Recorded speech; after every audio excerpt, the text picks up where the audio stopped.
గురునాథన్ గారు మీతో మన సత్యమూర్తి గారు ఏదో ఒక మాట్లాడాలనుకుంటున్నారు. అంటే గురునాథన్ గారు మీరు అప్పుడు అక్కడ శిబిరం అది కూడా ఏర్పాటు చేసి ఇదంతా చేశారు కదా, మీరు వాళ్ళ మీద ఎన్నిసార్లు అటాక్ చేయించారు? అంటే మీరు చేశారా లేదా వాళ్ళు మీ పేరుతోటి వాళ్ళు దాడులు చేయించారా? ఒరిజినల్ రైతులు ఎవరైతే అక్కడ రాజధాని అమరావతి కోసం దీక్షలు చేస్తున్నారో వాళ్ళ మీద 3 రాజధానులు దాడులు చేశారు. 3-4 సార్లు దాడులు చేశారు. మీ పేరుతో వైసీపీ జగన్మోహన్ రెడ్డి చేయించాడా మీరే చేశారా అనేది సత్యమూర్తి గారి క్వశ్చన్. అసలు నేను ఒక్క రోజు కూడా ఆ దాడికి ఎక్కడ ఎంకరేజ్ చేయలేదు సార్. మీరు ఇది ఉంటే వినాలా. ఉద్దండరాయుడిపాలెంలో నేను నిజం చెప్తున్నాను, ఉద్దండరాయుడిపాలెంలో మేము మొత్తం కలిసి వెళ్ళాం. ఎందుకు వెళ్ళామంటే నందిగం సురేష్ అనేటువంటి వ్యక్తి ఏం చెప్పాడంటే, అయ్యా మంత్రులు వస్తున్నారు, అందరు వస్తున్నారు, ఒక రిప్రజెంటేషన్ ఇవ్వటం కోసం మా ఇంటి దాకా రండి అని చెప్పాడు. వాళ్ళందరూ వస్తున్నారు, రిప్రజెంటేషన్ ఇవ్వండి అంటే వాళ్ళ ఇంటికి మేమందరం కూడా ఒక ఊరేగింపుగా వెళ్ళాం. ఇంటికి వెళ్ళిన తర్వాత ఒక రిప్రజెంటేషన్ ఇచ్చాం. అక్కడ కొంతమంది గతంలో ఉన్నటువంటి వాళ్ళకు ఉన్నటువంటి పాత కక్షలు ఏదో ఉన్నాయి ఉద్దండరాయుడిపాలెంలో. అక్కడ రైతుల మధ్య, ఆ దళిత వాళ్ళల్లో, పులి చిన్నాకి వీళ్ళందరికీ ఏదేదో గొడవలు ఉన్నాయి. మమ్మల్ని అడ్డం పెట్టుకొని కొంతమంది అరాచక శక్తుల్ని, ఆర్థిక ఉగ్రవాదుల్ని, కొంతమంది రౌడీల్ని ఉసికొలిపి దాన్ని ఏం చేశారంటే 3 రాజధానులు ఒక రాజధాని ఉద్యమం మధ్య ఘర్షణ జరుగుతుందని చెప్పి ఒక క్రియేషన్ చేసి ఈ మాస్కి ఎవరికి తెలియకుండా ఒకళ్ళ మీద ఒకళ్ళు రాళ్ళు చూడుకునేటువంటి పరిస్థితికి తీసుకొచ్చారు.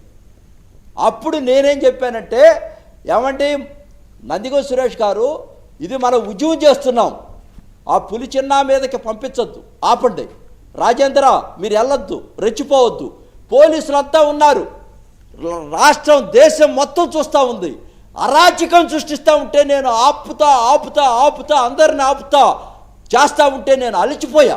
చివరికి డిఎస్పీ గారు వాళ్ళందరూ వచ్చి, ఏమంటే ఇది ఆపండి సార్, లేకపోతే ఇది చాలా దారుణం అయిపోద్దంటే నేను ఒక 4-5 గంటల ప్రయాస చేసి వాటినన్నిటిని ఆపి ప్రశాంతత చేసి ఎక్కడోళ్ళని అక్కడ నేను తీసుకొని వచ్చేసా.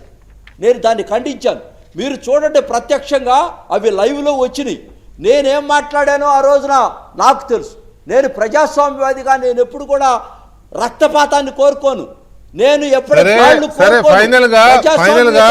గురునాథన్ గారు ఫైనల్ గా ఇవాళ జరిగిన దాని మీద ఇప్పుడే జగన్మోహన్ రెడ్డి గారి స్పందన వచ్చింది.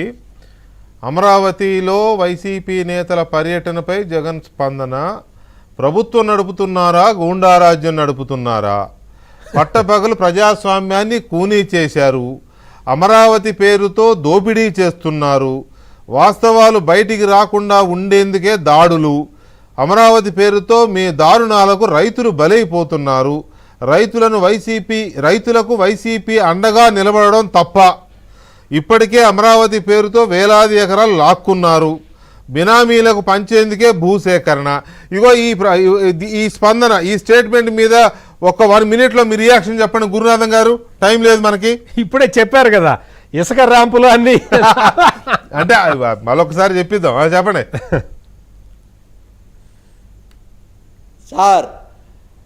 అసలు ఇవన్నీ చెప్పకపోతే జగన్మోహన్ రెడ్డే కాడు, ఇవన్నీ చెప్పకపోతే వైఎస్ఆర్సీపీఏ కాదు. ఒకవేళ అవన్నీ చెప్పకుండా ఉంటే మనం చర్చించుకోవాలి. కానీ దెయ్యాలు వేదాలు వల్లిచ్చినట్టుగా, ఉట్టికెగరలేనమ్మ స్వర్గానికి ఎగిరినట్టుగా ఇతను చెప్పేవన్నీ కూడా ఎవరు అంటారు చూసారా, శుద్ధి శుక్రవారం డాష్ అగ్రహారం అని చెప్పేవన్నీ ఒక మాటలను, దూరేయన్ని డాష్ గుడిసెలు. ఇతను దాంట్లో డొల్లతనం సార్. గులకరాయి, కోడికత్తి, వాళ్ళ బాబాయి, తర్వాత సుధాకర్ పార్టీ కాదా పార్టీ పేరు, కోడికత్తి పార్టీ, గులకరాయి పార్టీ, ఇంకోటి డోర్ డెలివరీ పార్టీ, ఇట్లా పేర్లు పెట్టాలని చెప్పి పెట్టారు సార్. ఈ రాష్ట్రంలో అరాచకాన్ని సృష్టించింది, నేర్పించింది కూడా జగన్మోహన్ రెడ్డి. ఇప్పుడు ఎవరన్నా తెలుగుదేశం వాళ్ళు తిరగబడుతున్నారు అంటే దాన్ని నేర్పించింది కూడా జగన్మోహన్ రెడ్డి ఇట్ట తిరగబడాలా, ఇట్ట తరిమి కొట్టాలా, ఇట్లా మీ అందరూ కూడా ఇట్ట పరిపాలన చేయాలా, ఇట్ట లూటీ చేయాలా, ఇట్టానే పాలన ఉండాలా.